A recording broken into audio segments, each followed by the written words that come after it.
నమస్తే, welcome to our channel. నేను మిషాల్ని. YCP నేత మాజీ మంత్రి విడతల రజని వాళ్ళ మరిది గోపి అరెస్ట్ అయ్యారు. అయితే అరెస్ట్ అయిన తర్వాత విచారణలో ఆయన నిజాలు ఒప్పుకుంటే ఇక విడతల రజని కూడా అరెస్ట్ కాబోతుందా అని అంటే అవుననే సమాధానం కూడా వస్తుంది. అయితే దీని మీద పూర్తిగా విశ్లేషించడానికి మనతో పాటు స్టూడియోలో ఉన్నారు senior journalist doctor Kanakadurga Vadlamani గారు ఉన్నారు. వారిని అడిగి కొన్ని విషయాలు మనం తెలుసుకుందాం. నమస్కారం మేడం. నమస్తే మేడం, విడతల రజని మరిది మీద కేసు అయితే అరెస్ట్ అయితే జరిగింది. అసలు ఎందుకు అరెస్ట్ చేశారు మేడం? దీని మీద మీ స్పందన ఏంటి? ఎందుకు అరెస్ట్ చేయడం ఏంటి? 2.2 కోట్లు తినేస్తే అరెస్ట్ చేయకుండా అమ్మ నువ్వు బాగా తిన్నావు అని అంటారా? కాదు కదా. సో అంటే ఈ అరెస్ట్కి కూడా వాళ్ళు ఎంత రంగం సిద్ధం చేసుకోవాల్సి వచ్చిందంటే, ఓ పక్క విడుదల రజనీ గారు లాంటి వాళ్ళు ఏమన్నారు, లావు శ్రీకృష్ణదేవరాయల మీద నిందలేస్తూ నన్ను అరెస్ట్ చేయడానికి చూస్తోంది ఈ ప్రభుత్వం, మేమే తప్పు చేయలేదు అంటుంది. మొహంలోనేమో మీకు ఒక భయం కనిపిస్తుంది. ఏమన్నా అలా గ్రేస్ కానీ నిర్భయంగా మాట్లాడిన విధానం కానీ లేదు ఎక్కడ. గతంలో విడుదల రజనీ గారు ఎలా ఉన్నారు? చంద్రబాబు నాయుడు గారు నాటిన మొక్క వృక్షం అయిపోయి ఆవిడ జగన్మోహన్ రెడ్డి గారి దగ్గర ఉన్నప్పుడు మాట్లాడేవారు. మ్రాను మోడైంది ఇప్పుడు. కాబట్టి ఇవాళ గోపి గారు ఎందుకు అరెస్ట్ అయ్యారు అంటే, యాక్చువల్గా ఈ 2.2 కోట్లు ఏదైతే ఉందో చలపతిరావు గారని స్టోన్ క్రషర్ దగ్గర ఆయన దగ్గర బెదిరించి తీసుకున్నారు. ఆయన గత్యంతరం లేక, అంటే ఎవరెవరు ఉన్నారు అందులో, ఐపీఎస్ సంబంధించిన జాషువా గారు, తర్వాత ఈ గోపి గారు, ఈయనేమో మన విడుదల రజనీ గారి మరిది, తర్వాత విడుదల రజనీ పిఏ రామకృష్ణ, ఇంతమంది ఇన్వాల్వ్మెంట్ ఉంది ఇందులో. సో ఇవన్నీ కూడా విచారించి వాళ్ళు మొత్తం వివరాలు సేకరించి ఈ పేమెంట్ డీటెయిల్స్ కూడా వాళ్ళ దగ్గర ఉన్నాయి. అంటే ఏ రకంగా చేశారు ఏంటి అని. అంటే వెళ్ళి బెదిరించి గోపిని ఆవిడ పంపించింది బెదిరించమని. జాషువాని గోపిని పంపించి రామకృష్ణ కూడా అందులో ఇన్వాల్వ్ అయి ఉన్నారు. కాబట్టి ఇవాళ అరెస్ట్ చేశారు. అంటే మీరు చేయండి ఈయన్ని అరెస్ట్ చేశారు, విడుదల రజనీ గారిని చేయరా అని. ఎందుకు చేయరు? ఇప్పుడు ఈయనకి విచారణ అయ్యాక ఈయన విచారణలో నాకు తెలియదు అంటాడా, మర్చిపోయానంటాడా, గుర్తులేదంటాడా, లేదు మా వదినే సూత్రధారి అంటారా చూశాక అప్పుడు విడుదల రజనీ గారిని అరెస్ట్ చేస్తారు. అంటే ముందు రాజు వెడలే అని ఉండదు కదా, ఇది జైలు కాబట్టి ముందు చిన్నవాళ్ళు వెళ్ళాక అప్పుడు అసలు వాళ్ళు వస్తారు. అదే మీకు అధికారం ఉన్నప్పుడైతే ఫస్ట్ పెద్దవాళ్ళు వెళ్ళాక చిన్నవాళ్ళు వెళ్తారు.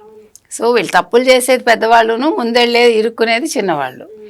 అందుకని గోపి గారు కూడా ఆలోచించుకోవాల్సింది. పాపం వదిన గారికి వంతపాడి అధికారం అందే అనుకుంటే 30 ఏళ్ళు ఎవరికి తెలుసండి. రేపు అసలు పదవి ఉంటుందా లేదా ఇవాళ ఎవరికీ తెలియదు. ఎప్పుడు మిన్ను విరిగి మీద పడ్డాం అంటారు. అంటే ఆకాశం మన మీద పడవచ్చు, మనకు తెలియదు. అంటే మనకుండే పదవి పోవచ్చు. కానీ వీళ్ళు శాశ్వతం అనుకుని అసలు ఇది ఇప్పుడు 2.2 కోట్లతో ఆగదండి. రజనీ గారిని ఎందుకు ఇంకా అరెస్ట్ చేయలేదంటే, ఇంకా ఆవిడ ఏమేం చేశారో దాని మీద విచారణ సాగుతోంది. ఆ విచారణలో మొత్తం విషయాలు వచ్చాక ఒకేసారి అరెస్ట్ చేస్తారు. అంటే ఒక్కొక్కటి, ఇప్పుడు వల్లభనేని వంశీకి ఏం జరుగుతోంది, ఒక కేసుతో ఆయన అరెస్ట్ అయ్యారు, వరుసగా ఆయన మీద కేసులు పడుతున్నాయి. పోసానంటే ఇలాంటి కేసులు ఏం లేవు. ఆయన వాగాడు, 10 పోలీస్ స్టేషన్లు తిప్పారు, ఏదో బెయిల్ మీద వచ్చాడు, నోరు మూసుకు కూర్చున్నాడు. ఇదల్లా కాదు కదా. వీళ్ళు చేసేవన్నీ అవినీతి దందాలు. అక్కడ దందాలు లేవు. ఒక డబ్బులు పుచ్చుకున్నాడు, బూతులు మాట్లాడాడు, అంతవరకే. వీళ్ళందరూ అలా కాదు. ఇప్పుడు బోర్గడ్డ ఉన్నాడు, బోర్గడ్డ నేనేదో ఇన్ని కేజీలు తగ్గిపోయాను మీ సంగతి చెప్తాను అంటున్నాడు. ఏం చెప్తాడు? అంటే చింత చచ్చినా పులుపు చావట్లే వీళ్ళకి.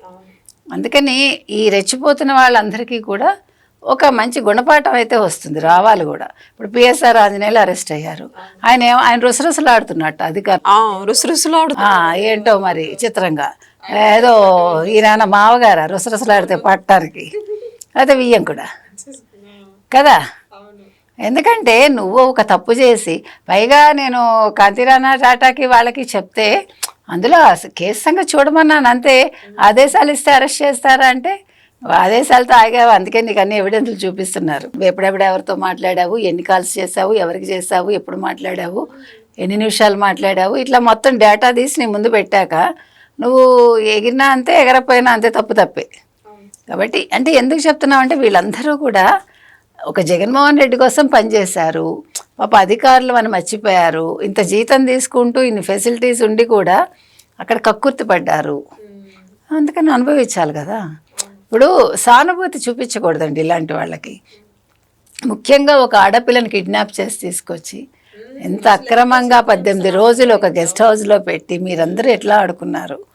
అసలు దానికి మిమ్మల్ని ఏం చేయాలి? నడి రోడ్డు మీద ఎవరిని స్పేర్ చేయకూడదండి. ఆడపిల్ల జోలికి వచ్చిన వాళ్ళని అసలు అక్కడికక్కడే శిక్ష పడే ఒక రాజ్యాంగం చట్టం రావాలి మనకి. కాబట్టి ఇవాళ గోపి గారు ఏదైతే అరెస్ట్ అయ్యారో, ఈయన మాట్లాడే దాన్ని బట్టి నెక్స్ట్ ఎవరు అరెస్టులు ఉంటాయి, నెక్స్ట్ ఎవరి కోసం జైలు గది వేచి చూస్తుందో మనకు తెలుస్తుంది. మేడం, ఇదే కేసులో విడతల రజని ముందస్తు బెయిల్కి వెళ్ళేసి కూడా వచ్చారు కదా మేడం? అదే చెప్పా ఇందాక మీకు, ముందస్తు బెయిల్ పెండింగ్లో ఉంది. అంత మాత్రాన అరెస్టులు ఆగుతాయని నేను అనుకోవట్లా. అందుకని ముందస్తు బెయిల్ దారి ముందస్తుదే. ఇప్పుడు అందరికీ అలాగే అవుతుంది కదా, ముందస్తు బెయిల్ పెండింగ్లోనే ఉంటుంది. ఉన్నా కూడా అరెస్టులు అవుతాయి, వెయిట్ చేయరు. మీకు అవకాశం ఇచ్చారు. ఇప్పుడు మరి మొన్న అతను ఎవరు, మన మిథున్ రెడ్డి హైకోర్టుకి వెళ్ళాడు, సుప్రీంకోర్టుకి వెళ్ళాడు. సుప్రీంకోర్టు నువ్వు విచారణకి వెళ్ళాలంది, మళ్ళీ హైకోర్టుకి వెళ్ళాడు, కానీ అరెస్ట్ చేశారు కదా. ఇవన్నీ జరుగుతాయి. అంటే చట్టం తన పని తాను చేసుకెళ్తూ ఉంటుంది. 10 నెలల్లో ఈ చట్టం నిద్రపోలా. ఈ పోలీస్ శాఖ వీటన్నింటి మీద దృష్టి పెట్టి ముందు ఎవిడెన్స్లు సేకరిస్తోంది. అందుకని 10 నెలలు పట్టింది అరెస్టులకి. ఏదైనా కూడా ఆలస్యం అమృతం విషయం కాదు. ఆలస్యం అంతా కూడా మంచిగా జరుగుతుంది. ఆలస్యమైనా కూడా మొత్తం వివరాలతో వస్తున్నారు కాబట్టి వీళ్ళకి అరెస్ట్ అయ్యాక వెంటనే బయటకు రావటానికి ఉండదు. సరైన శిక్షలు పడి, ఇప్పుడు విడుదల రజనీకి కూడా 10 ఏళ్ళు పడుతుందేమో అంటున్నారు. ఆవిడ చేసిన తప్పిదాలకు మనకు తెలియదు. కాబట్టి మనం వేచి చూడాలంతే. Thank you.